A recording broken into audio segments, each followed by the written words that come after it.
Well, John, it's fantastic to have you here. I've been a long time fan of your career, been a Manly fan myself, growing up as a kid, following the Seagulls, remembering the 95, 96, 97 grand final. We won the 96. I was disappointed in losing the 95. We were the best side all year. And your mate Jimmy, his side ends up beating us. They're beating us, yeah. Yeah. Mate, you've had an unbelievable career. Represented Tonga, Australia, New South Wales. You've had a lot to do with the Tongan team. You've had 4 boys, the 4th being tonight, debuting for Manly, make the NRL. Like, it's some sort of record. Plus, you've got a daughter playing in the women's league as well. What a career. Yeah, I've been very blessed. I don't know how I got someone like me. I don't know how I got blessed with so many good players, so many good kids that have made the NRL. Maybe from all the smacks that they got growing up as kids, and I did. You know, I got too many kids to watch, and they knew if I come watch you, don't waste my time. They don't have to score 4 or 5 tries as long as they don't stand there doing nothing there, wasting my time. I've got other kids to watch. So if I come here, you get a whistle like, after the game. Don't worry about the team huddle. You got your own personal huddle in the car, and then you say the kids know as soon as they got their whistle, they got to walk straight to the car because then they get a flog in the car. Because they didn't put it in the game. Yeah, because I was hopeless. And I wasted my time. So that your son, I was reading somewhere, your son debuting tonight. He's had a few whistles. He's had a few. Yeah, he's had 100%. a few. I remember one game, one of the semi-finals. He, as a kid coming up, he started good, but then he was dropped a few balls at the end, and the other team got it and scored off his mistakes. So he got the whistle after the game, and he was lucky. His Will and his older brothers, Will and Jamil, were there, and quickly rushed him in the car and then took off. So they knew he was going to get flogged. You know, those years at Manly, between 95 and 97, obviously, they're probably some of your best memories. 3 grand finals in a row. You guys win the 96 grand final. Obviously, Bob Fulton, the immortal, was your coach. What was it about that era, and was it his coaching ability? Was it the players he brought together? What was it that made that 3 years like unbelievable for Manly? It was the players, but the way he coached us. We were ahead of our time. We were playing games back then. Like, everything was a challenge. Where we played for lottery tickets or just in defence or anything. Everything was a game. And we were always playing for money for the bar or lottery tickets. So everything was a challenge. We were playing games, and clubs started finding out the way we were doing stuff and started changing the way they were. But he was so good. A lot of drinking happened in our time, and I probably drank a bit more than I was meant to, but he never changed any of that because we were winning. 2016, I think we won 2097, 96, one of them years, we won the first 16 games on the trot. Yeah. So he was happy with the way he let us go drink and party and stuff, but as long as we turned up. And was he one of those tough coaches? Like, if you didn't have a good game, would he give it to you guys in the sheds? Yeah, he would. But he was a very smart coach and very good at what he did. And he was just told you what you needed to do, and that's the way I like stuff.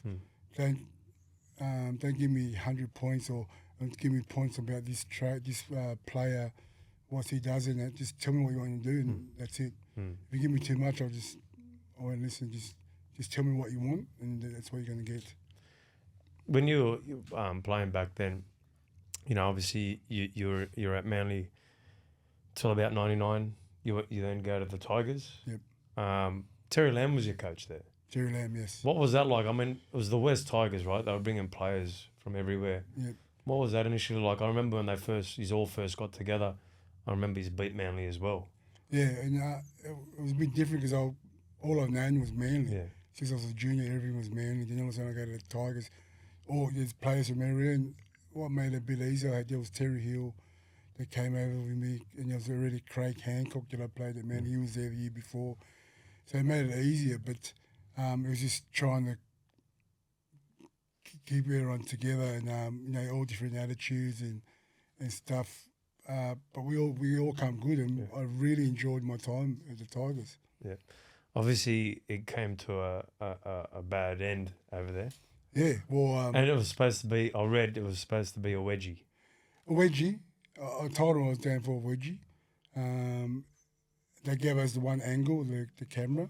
They gave us the one angle for, and I said, oh yeah, I'll go for wedgie. And then we got in, there was like 6 different angles. And I just put the white flag up. They called me lying here, but yeah, no. It's something I always wanted to be a prostate doctor.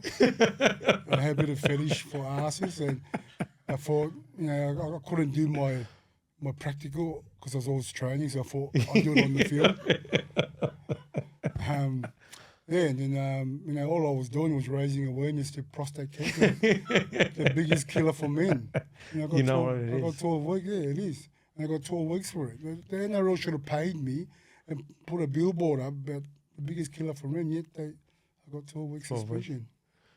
Was that kind of the end of the Tigers? Because getting into that, you're the most suspended player in NRL history. So you get 12 weeks then. At that point, did you think, fuck, this is a bit too harsh? Or what were you think? What was going through your mind? What did Terry Lamb say? Well, I didn't really say anything. No, because I just went to the judiciary and then I got 12 weeks and went home and I was sitting there, I thought my career was finished. Like no other club will take me. And then, so my mate got me a job. First time I had a job and I didn't really like it. I didn't know I was doing work before. But I really enjoyed my time working, just being a normal person. Yeah. But then 5 weeks out, my suspension finished, Manly come back and said, we'll take you back, and which was a blessing in disguise because Norths didn't want me. That's when it was Manly and Norths, Northern Eagles, and the Manly side wanted me, but Norths didn't. But I think because there was more Manly, they overrid the Norths guys, and I got a chance to go back. Was that when you went back? Did you think, fuck, this is like a second chance? Yeah, it was. And when they asked me, I had to go back and play reserve grade. And then a week in reserve grade, and they told me you're going to be training in first grade now. It was like I was a little kid again. Like, oh yes, how good is this? I'm going back. And I was, I remember that my first training, I was up like 2 hours before training. I was really just sitting there just waiting because I was pumped. It was like I was brand new again, but just the opportunity to come back and play again. And then obviously Terry Hill's back there as well at that time, so it sort of kind of felt like you were more at home with a lot of the players there. Obviously, I remember that year, Manly were doing so well. You made it. You're in the side. Peter Sharp being the coach, you're doing really well. Then you make that tackle, and it was 17 weeks, right? 17 weeks. Yep. Did Manly at that point say, okay, that's it, you're done, or what happened? Like obviously you get 17 weeks, and you're not coming back. Nah, well, let's talk about the tackle first.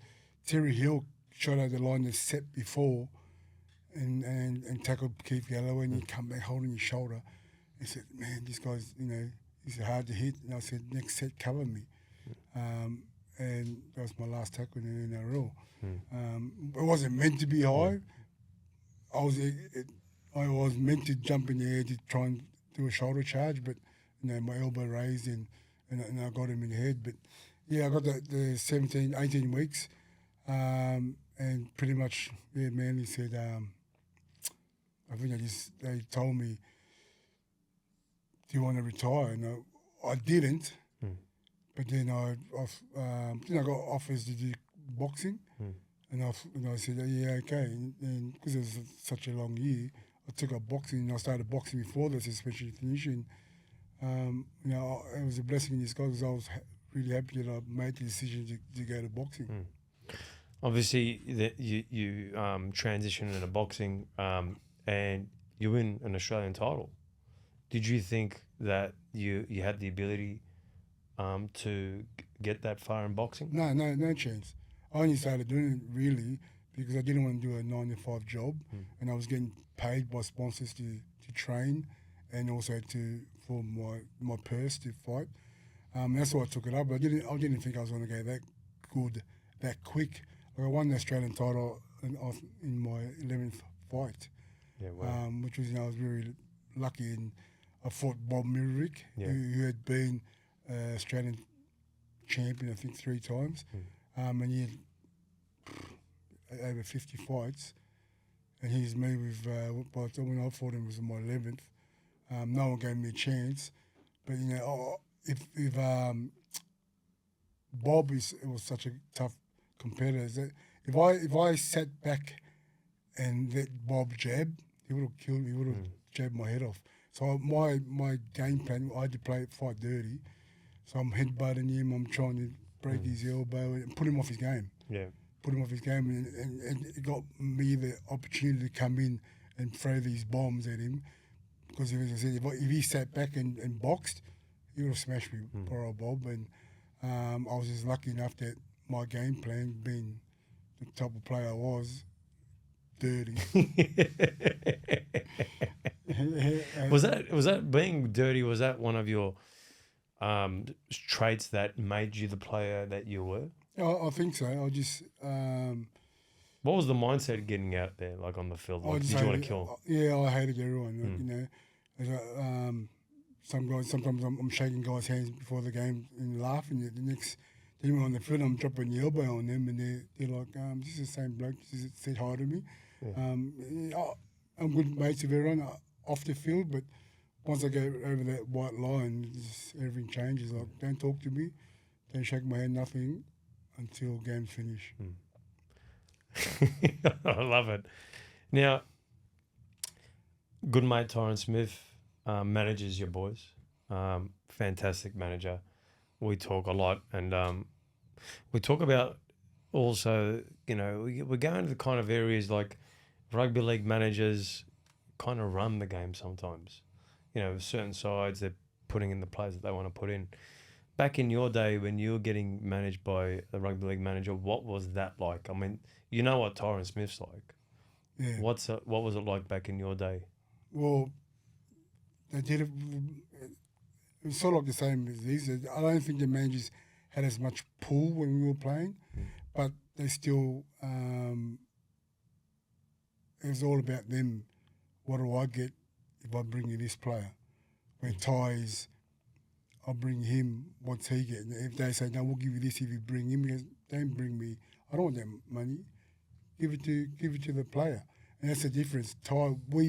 Me and Ty first started the management business together, and because I was so busy with boxing and stuff, I gave all my shares to him. But I still send him players, the good players that I see. I send to him, and he's got all my kids. And the best thing about Ty, he does it from the heart. He does it for the actual player and the person before. He does it for the person first before the player. Yeah. So he really looks after him. And I don't know if any manager out there trains with his players. Like them Coogee stairs. I did that once with him, and I barred him. But a lot of his players go and do with him, and you see how good he is. He does everything for his players, with and for these players. You hear stories like Moses and managers like Tartek and that, where supposedly they control sides. Is it more prevalent now that you see rugby league managers control sides? Yes. Yeah. You see a lot of clubs will have a lot of players with a one manager, and they pretty much dictate, or they bring a big player, and they'll tell the club, we'll give you this player as long as you bring this one. So the younger one that's not really getting much money thinks, oh, my manager's doing something, but really, he's really undercut the big one, because he says, I'll bring you this guy, and to say the man they offered him 500, he goes, why don't you give him 400, and then give this guy 100, and then he's made out to his players that he's looking after them, but really he's looking after himself, because he's trying to make them both happy, but he's undercutting one, where Ty won't do that. he'll do you for you and this person for that person. And, obviously, because we see it a lot and there's a lot of fans, and it's out in the media too. It's out in the media too that these managers are controlling clubs. And then obviously if they've got the coach, they're saying to the coach, well, I got you, but these are the guys you got to put in your team. Why would coaches do that when their jobs are on the line if the performance on the field isn't matched by what they're supposed to do? I think because everything falls back. Well, if the club gets rid of him, the manager's always the one looking after him. And so by him looking after the coach looking after the manager will try and bring him. The coach will think, if I listen to him, he's going to bring me all his good players that I want. So that's, I think, the reason why the coach listens to the manager, because he can bring a lot of his good players to the club that he's at. With the NRL, you'd think the NRL would step into stuff like this, right? Because for the betterment of each club, it's in the best interest of the NRL to make sure that the pool of players are spread out well. So, the bottom teams are competing against the top teams. And that's true, and that's how it should be. And I think the manager's got too much leeway these days and too much power. Just like Bray Finasta. He's on TV and he talks about his players. I don't think he should be allowed to do that. Yeah, conflict of interest. Yeah, conflict of interest. Like, he's on TV all the time. He's talking about his players and doing stuff like that and trying to get an upper on you with his players when he shouldn't be allowed to do that stuff. Just recently, we were just looking at your social media. Paul Kent copped a bit of a hit. Yeah. I think it was in Balmain, Toddy's. It's funny when he's on that show and really pushing the buttons of the players, saying they shouldn't do this, do that. Oh, I loved it. I was cheering. I never laughed so hard in my life when I saw him get flung into that tree. Yeah. It was embarrassing because he's the one that sort of wanted to keep going. Then he got flung into the tree. Then he got sacked. Well, hopefully he gets sacked. But I was cheering. And he's massive on hammering the players if they do something wrong. And, even that 360, they came out and they spoke like 10 seconds about him, of what happened. And they just went on this another subject. Where if it was a player, they would have stuck on that player for like half an hour.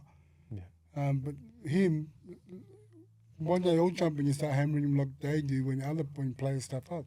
Well, what I heard was that, I don't know who said it, but they said the players are more role models than the people on TV. Do you agree with that? No. No.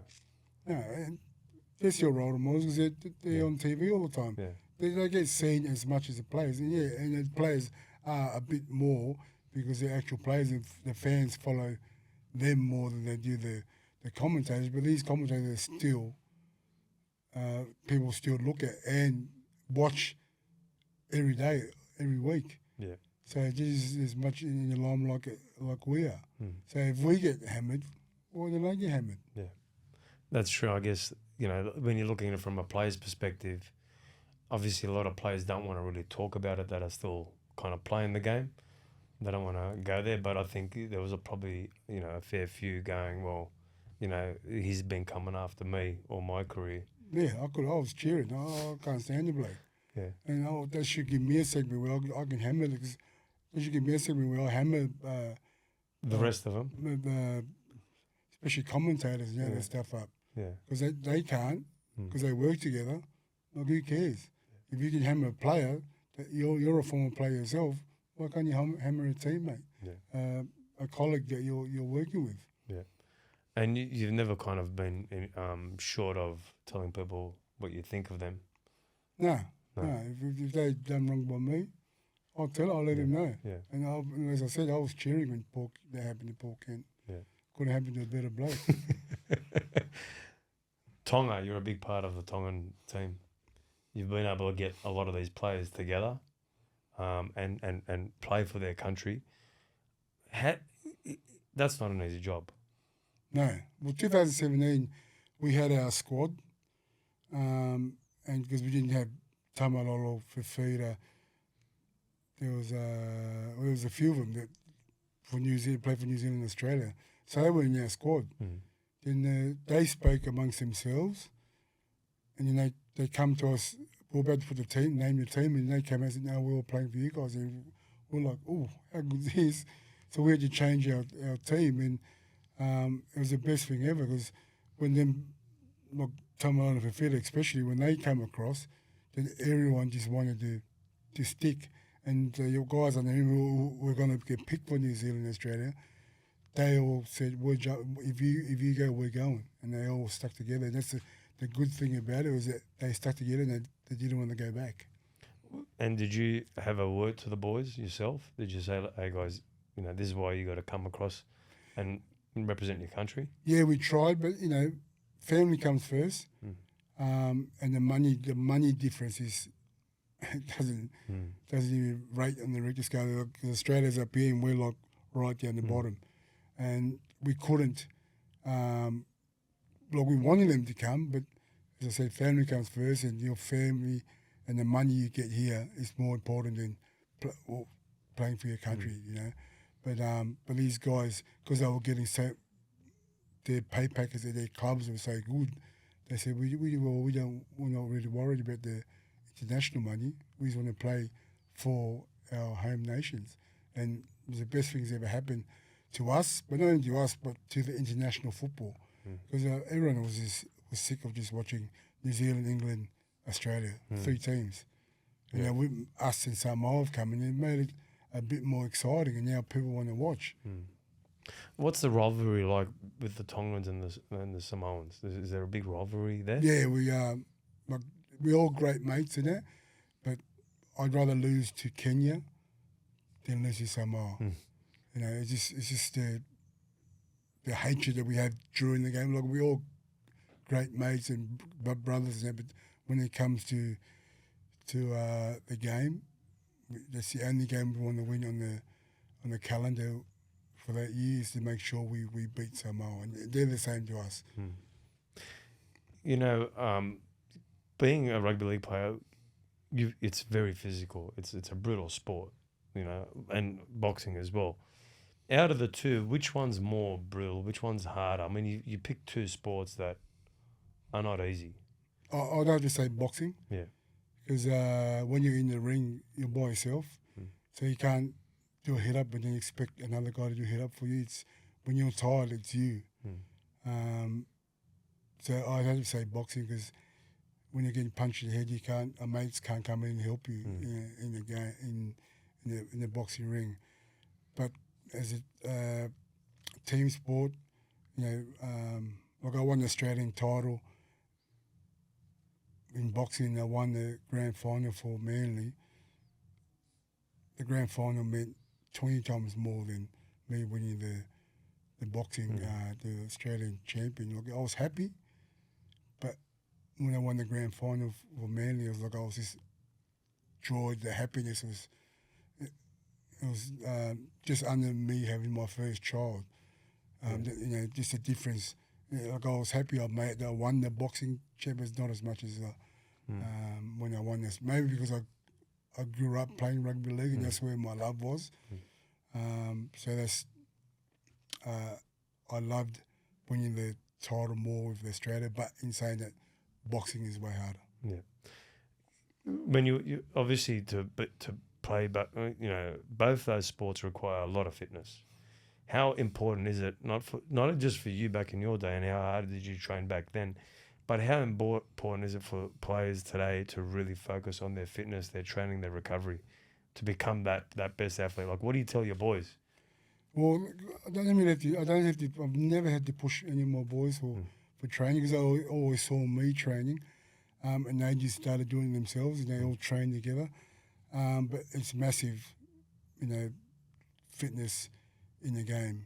In boxing, the fitness component is the number one thing you got to do, and you got to be mentally strong to overcome the training and the battles you got to go through.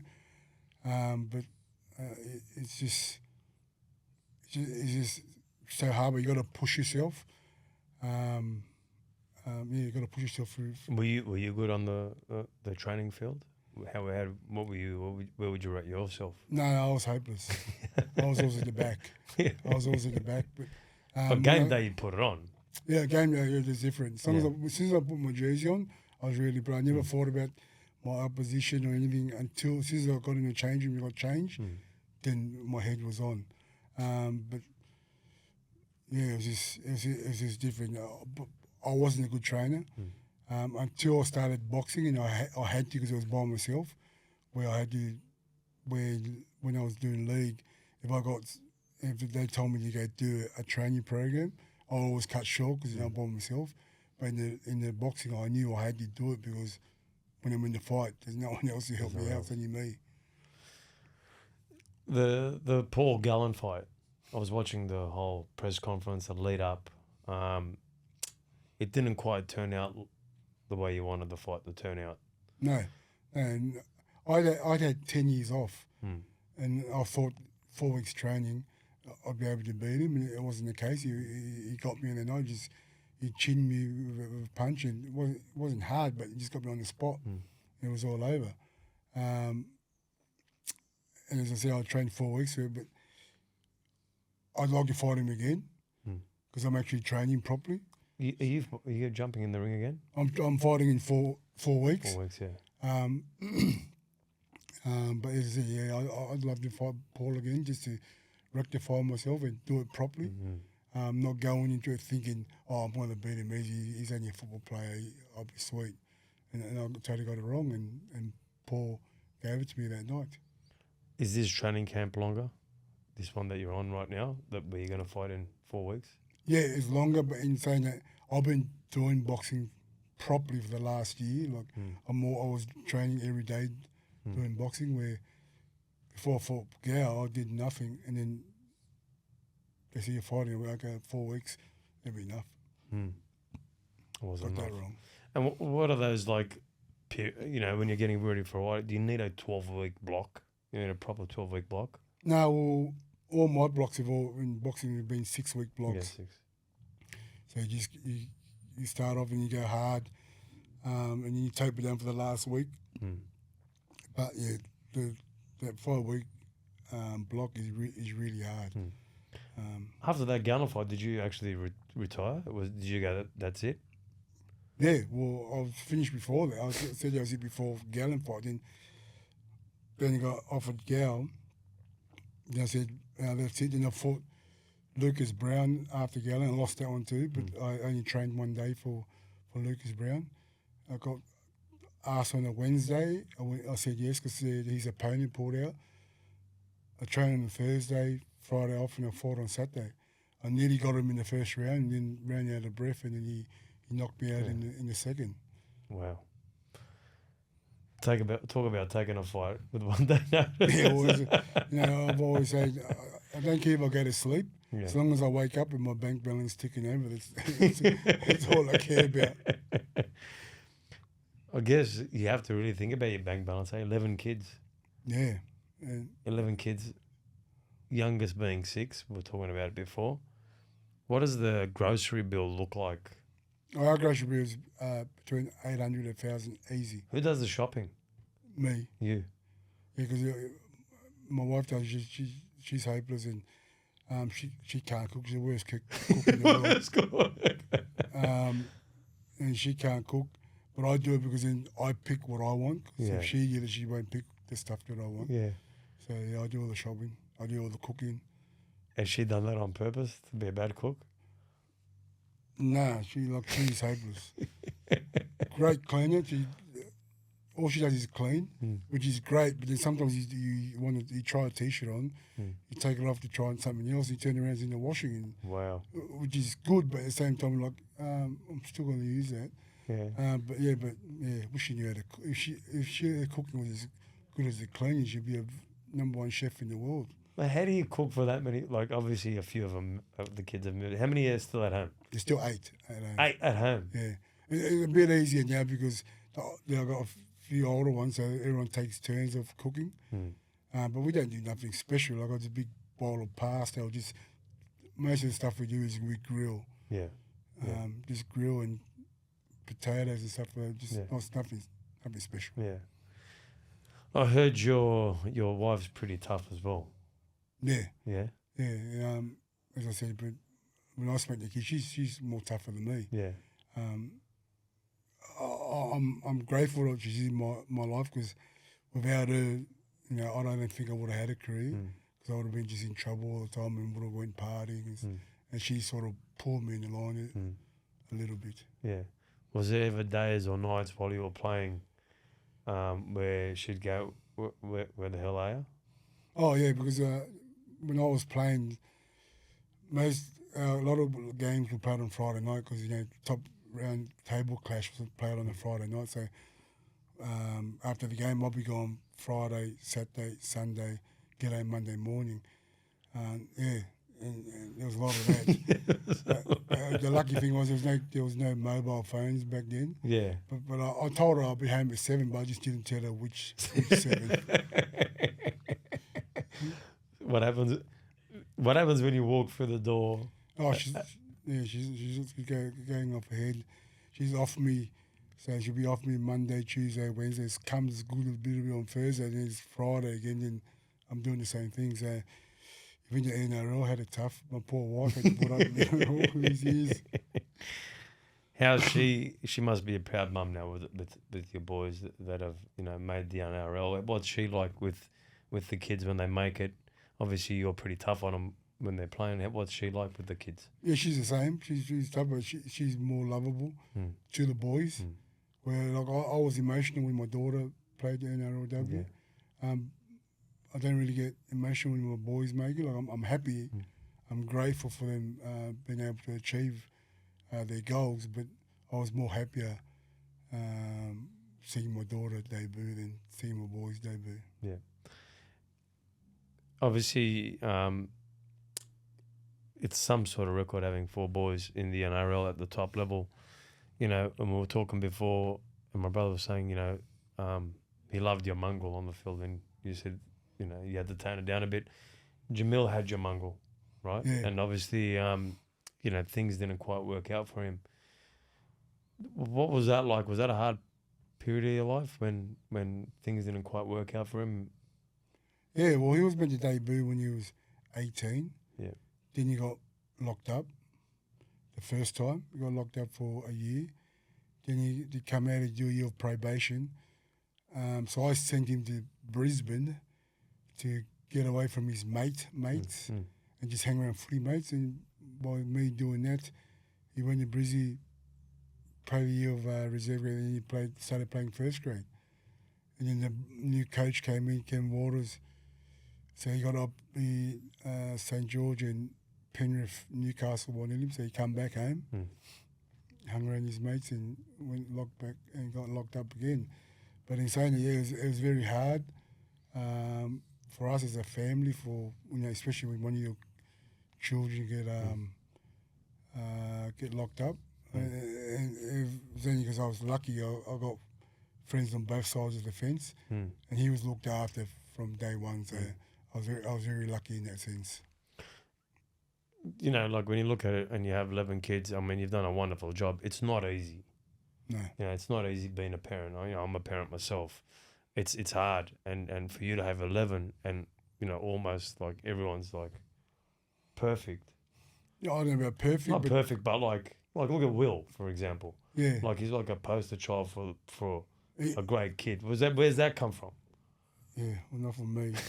But yeah, he's always been a good child, and since he was a kid, he only got smacked if he was hopeless on the field. He never got smacked off the field for any stuff he did off any dumb stuff. Where Jamil got bashed all the time. Yeah. Just two different people, But yeah, it was hard bringing these kids up, and we saw they were like, so we made the older ones always look after the younger ones. So the older ones would make their lunches and stuff like that. Get the younger ones ready for school. Everyone knew they had to make their beds. They had to clean up after themselves, because if we didn't do that, me and my wife would be running around all day picking up for them. So they all knew they weren't allowed to, if they were eating. Even my 6-year-old, she eats like as a breakfast and she'll grab her and clean yourself, Clean up. put away. And they've all been like that Mm. since growing up. And I said we had to do it because we had too many kids. Mm. Or else we'll be running around all day and all our time will be spent cleaning up after the kids. Will was obviously he won the grand final with Manly, and then he went on his Mormon mission. He came back, and I think did he play for the Bulldogs or Para first? Para.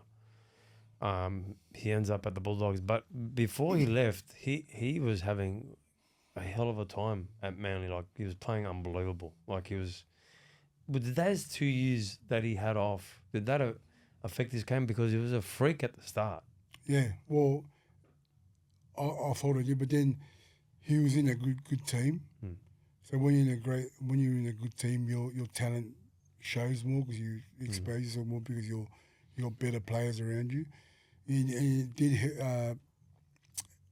deter his ability when he came back because he was 2 years away.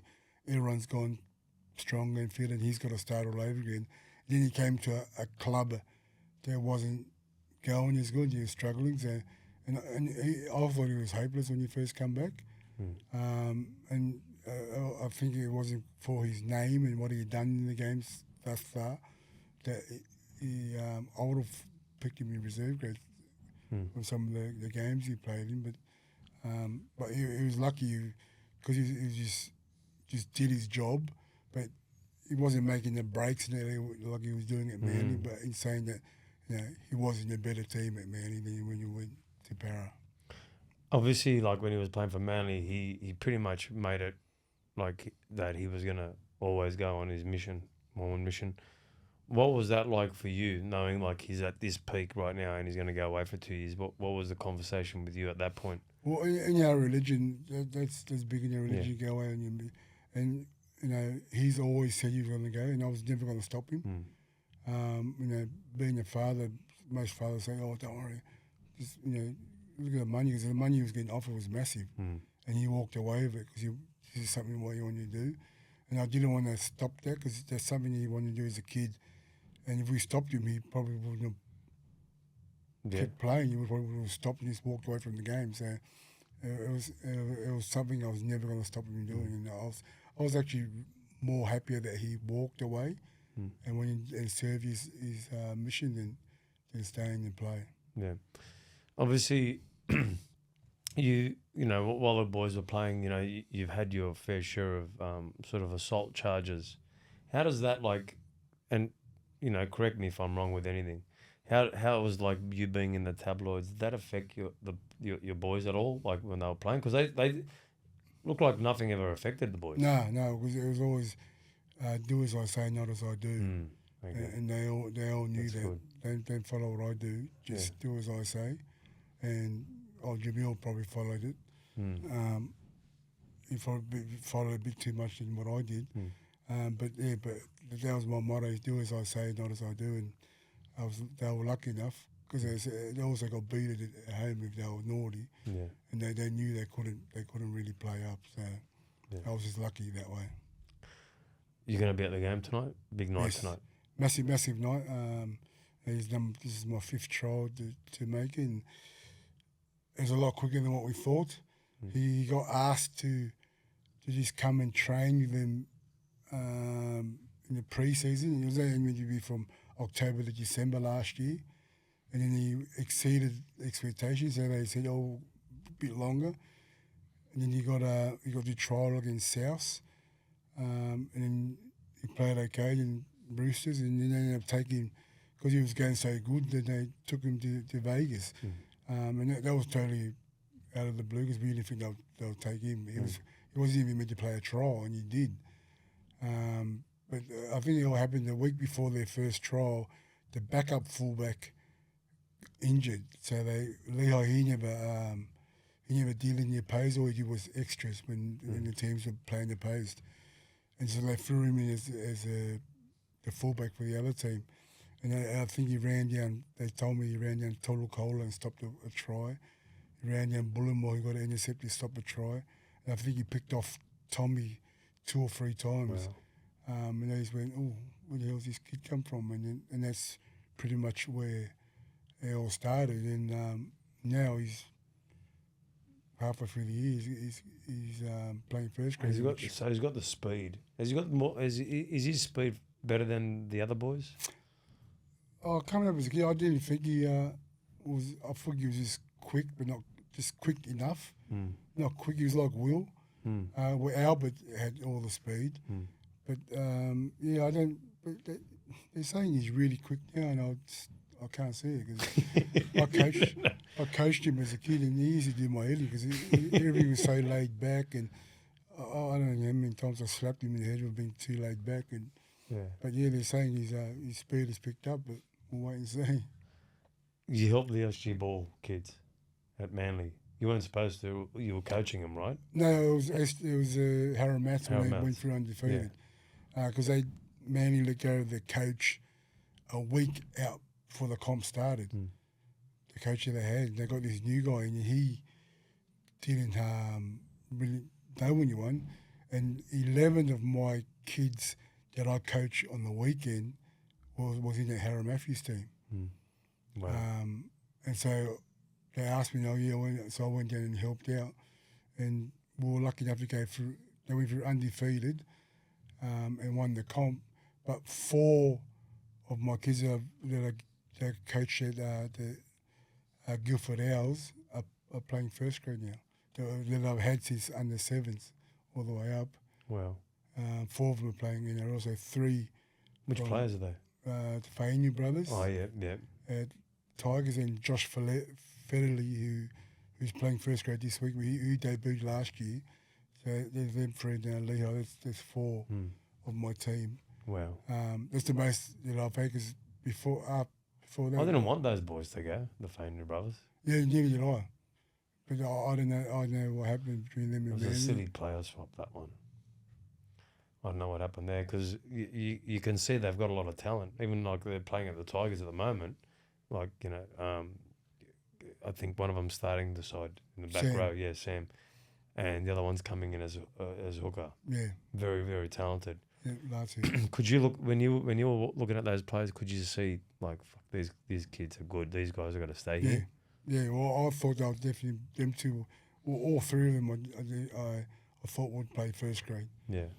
Because they were so good coming up as kids, and I thought they had the mentality and everything to break it into first grade, and they are doing it now. Yeah. When obviously, like, Manly runs through your blood a fair bit. I mean, all the your boys played their junior footies there.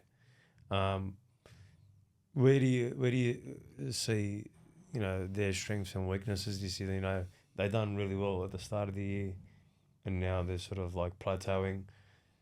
You've coached. What do you see that not just them, but what teams that have to do to be at the top? Well, no one remembers the start of the year. So that's right. They always remember the end of the year.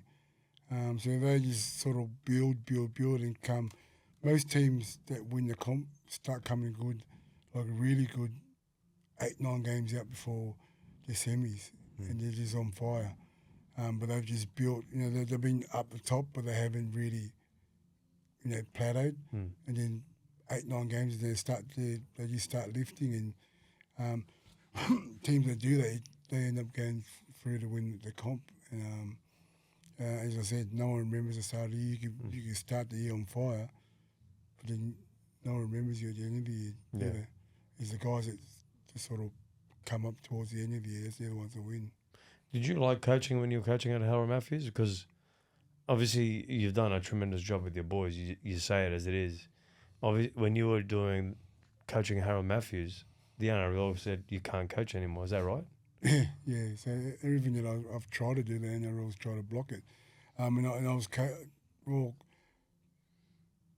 the Harrow Mats, I was only helping out as a parent. I wasn't allowed to actually coach. I was only because I was a parent, and one of my sons was in the team that I was able to help out. But a couple of years before that, I was coaching SG Ball, and then they stopped me. And part of the reason was because I was working for John Ibrahim in the cross, and they said it's not good. I'm not a good role model for kids that are 18 years, turning 18, to be coached by someone who works for John Abraham. Yet I was still good enough to coach under 12s. That was Lehigh in that when you under 10s and 12s, but I wasn't good enough for SG ball. So they told Manly if you keep letting John coach, we're going to find you. And Manly told him that the SG ball's under the New South Wales flag. And they said, yeah, but Manly's under our flag. So every time you do something with him, we're going to find you. So Manly had, which they should have, they had to let me go. You know, after you finished playing, you were suspended, and then you have a crack at rugby. But then they said you can't play rugby as well. What happened there? Well, I think I got You got a fine for that, right? That one, did you? Yeah. But I got suspended for slapping someone in the sevens tournament. Yeah. Then I had to go to the judiciary, and I said, "I'm going to go to the dumb judiciary. I don't even play this sport." And so they just held on to that. And then I tried to go back and play 15s, and they said, "No, you can't play." And I still played, and the club got fined for it. Yeah. So, but you know, even then, I've had a 5-year suspension, which just finished in November last year. What was it? 5-year suspension. 5-year suspension from I was just coming to watch my cousins in there play, and they were short, and they said, "Hop on and jump in." I went, "Yeah, sweet." Jumped in, I slapped someone for calling me a monkey. I got sent off. He was being smart and came and sat on the bench. I walked around the bench and stood behind him and said, "You'll see how smart you are when the game finishes, when I bash you outside." And then got heated there for a little bit, and I stood there, and their coach, who's a good mate of mine, came and goes, "Oh, Hop, just calm down." I said, "Mate, just walk away because I'm angry. I don't want to slap you, my mate. Just let me be. I'll calm down and walk." And after 2 minutes, I calmed down, walked away, went to the judiciary. I got 5 years. Wasn't able to play or coach. And I'm thinking, I got called a monkey. I slapped him, yeah, but nothing happened to him.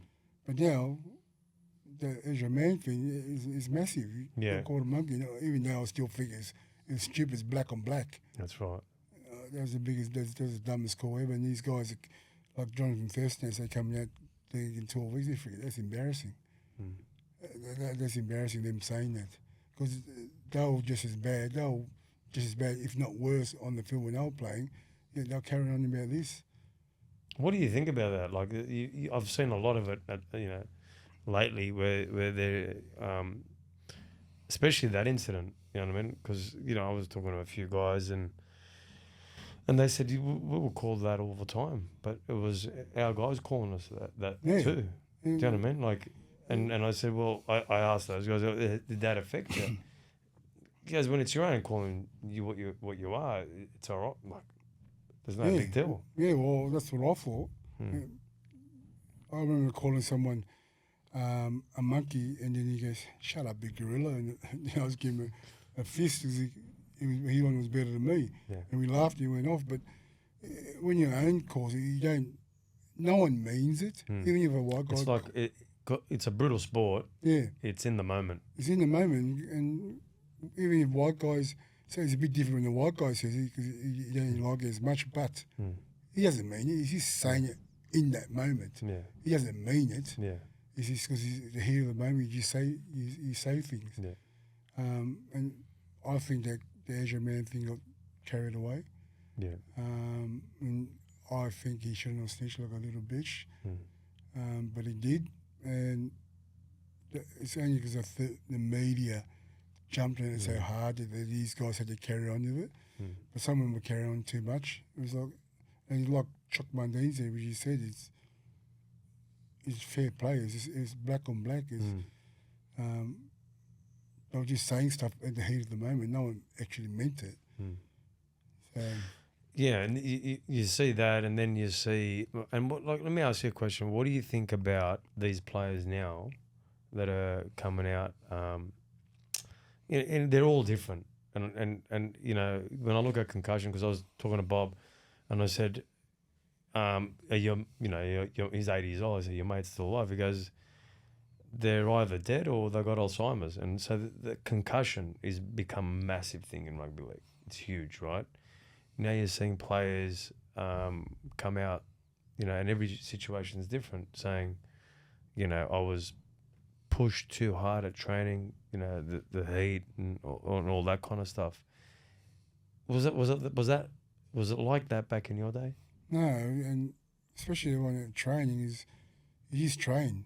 We knew it was hard, and you knew if you come late or anything, you got penalised for it.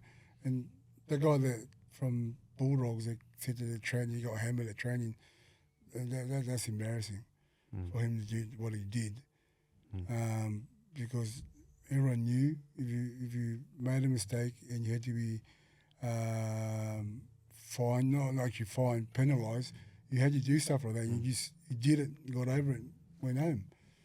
Was it like that back in your day? If a guy turned up to training late, yeah, he same had thing. to wrestle a team, or he had to do shit? Or do extras. Everyone knew. No one cared. You just did it. Yeah, so it was part of it. So it's pretty much part of the game. So you have to go, okay, if I'm going to play the sport, this is the standard. If I don't turn up, if I show up late, I can't make an excuse of what's happening outside my life because I've put my hand up to do this. You know, I was talking to Tongan the other day. I said to him, I said, mate, how does Payne Haas get on the rugby league field with what's going on in his life? And he goes, he's an animal. He just shuts everything down. And he gets out on the field. I go, mate, hardly anyone can do that. No. Like, that's not normal. No, it's not. Because, you know, if I wasn't happy at home, it showed on the way I played. But, yeah, poor Haas, he is a beast. Yeah. And with all the stuff that happened with his mum and now his dad, it's crazy that he's able to still turn up week in, week out and still perform like he does, because he's probably one of the best props in the game. But he does it week in, week out, and he just shuts the world out when it's time to play. And is that that's what you teach your boys, right? You teach them, hey, listen, man, when you're out on there, forget about everything out here. Yeah. You got to show up and turn up and play there. But it's easier said than done, right? 100%. I always tell them, just worry about your job. You know, don't worry about everyone else's job. Just worry about your job. Everyone knows what they got to do. You just got to do your part for the team.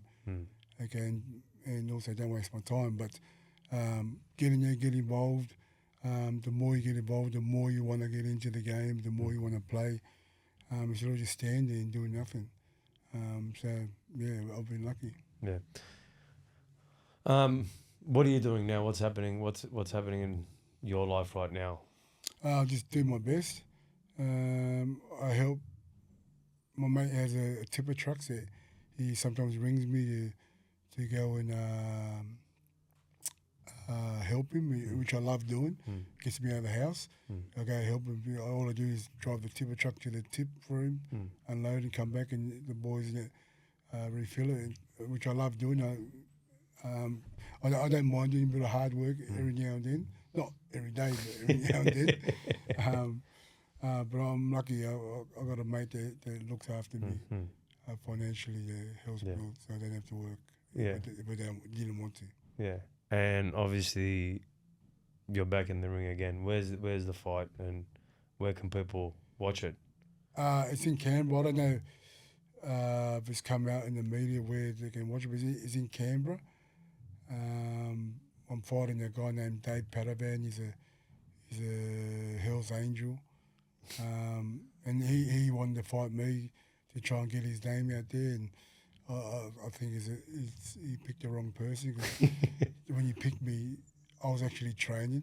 So I've been training properly for a while now. And so poor old Dave's going to get bashed, I'm sad to say. But he tried to get Lucas Brown, and which is smart of him to try and get someone so he can get his name out there a lot quicker than what it should be.